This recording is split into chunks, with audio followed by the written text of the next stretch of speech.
Macedonia in English. Just about everything you want to know. President Ivanov meets with European Council President Herman Van Rompuy. At the meeting with Herman Van Rompuy in Vienna, President Georgi Ivanov asked the European Council President to support the efforts to unblock Macedonia's Euro integrations. Mr. Van Rompuy pointed out he had been starving for the Western Balkans to be given a chance to start to move forward in the European integrations since the day he assumed this post. He underlined to personally pledge for what Macedonia and the entire region deserve, which is to change the situation. This is a message, but we will see the response when the European summit comes. It is important that we have fulfilled our obligations, and the European Commission reports show that, Ivanov said. Regarding the announcement about a new round of name talks, Ivanov described the decision as a positive step.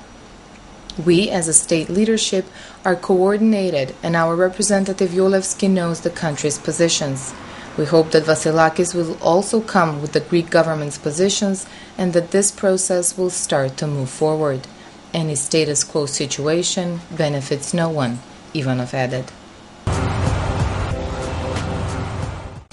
Austrian President reiterates support for Macedonians' European Union integration. Integration processes should not be obstructed by bilateral issues. Such processes should take place simultaneously and, as has been the case so far, the Republic of Macedonia can count on Austria's support to unblock the status quo situation in the European Union integration. Austrian President Heinz Fischer confirmed at the meeting with his Macedonian counterpart Georgi Ivanov in Vienna. As his cabinet informed, Ivanov thanked Fischer for Austria's open and principled support and highlighted that an unblocked integration process would benefit all sides. Macedonia will continue on its road.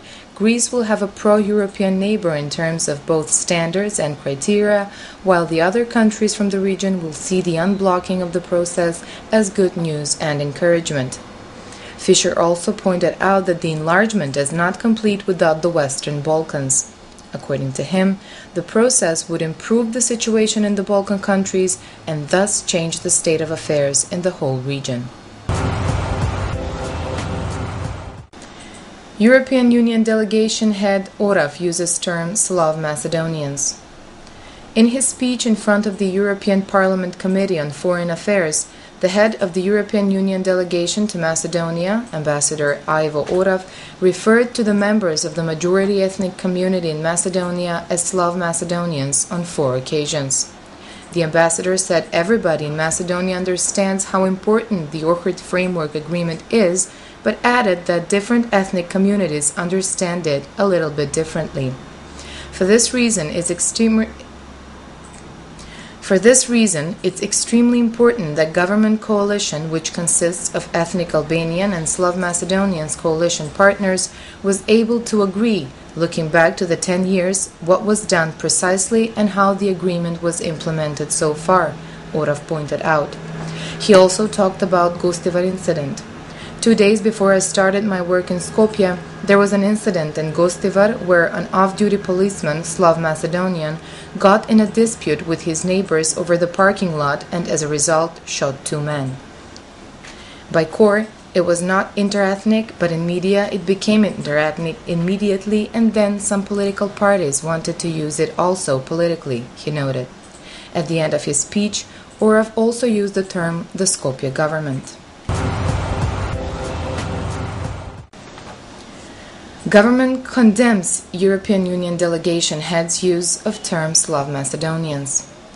The Macedonian government has voiced its disagreement, protest, and condemnation of the decision of the head of the European Union delegation to Macedonia, Ambassador Ivo Orav, to use the term Slav Macedonians. If this is someone's idea to use different behavior of certain European Commission representatives so that we like the use of the term Macedonia one time, while our neighbors like the use of the term Slav Macedonians another time, they should be aware that such behavior does not contribute in any way to solving the open issue, the government said in a press release. In addition to causing confusion in the process, it also creates a basic problem that such unprincipled behavior and inconsistencies do not create room for the processes to produce results. Those guided by the need to reduce the amount of reaction in one or another country, while at the same time causing reactions through such behavior, need to be aware that that is not the way to achieve results. Ambassador Orlov should know and be aware that such behavior expresses non-respecting of the basic principles of self-determination. Also, he should know that such a behavior, whether consciously or not, shows that the open issue concerns not only the name of our country, but also the identity, which puts the European Commission itself in a dangerous field in an issue whose frameworks are defined by the United Nations, the press release adds. The government appreciates the European Commission's efforts in the enlargement process, but it calls for principled behavior of all of its representatives regarding the name dispute, which is an exceptionally important issue for Macedonia. Kočo Andunovski, president of the Macedonian Association of Freedom of Sexual Orientation, and Marko Kovačevski on Saturday were assaulted prior to the start of the March of Tolerance while distributing leaflets on the event. Kovačevski suffered concussions while Andunovski only had minor body injuries. The march was held under heavy police security, and participants marching from the old railway station to the Macedonia Square sent a message for stop of hate speech and homophobic propaganda. Support was also extended by the Dutch ambassador Mariette Schurman and civic initiative Aman. Women's organizations underscored that women did not present a group but 50% of the nation, and that women are in fact human rights. They assessed as unacceptable the role tried to be awarded to the women by the state institutions. Macedonia in English. Just about everything you want to know.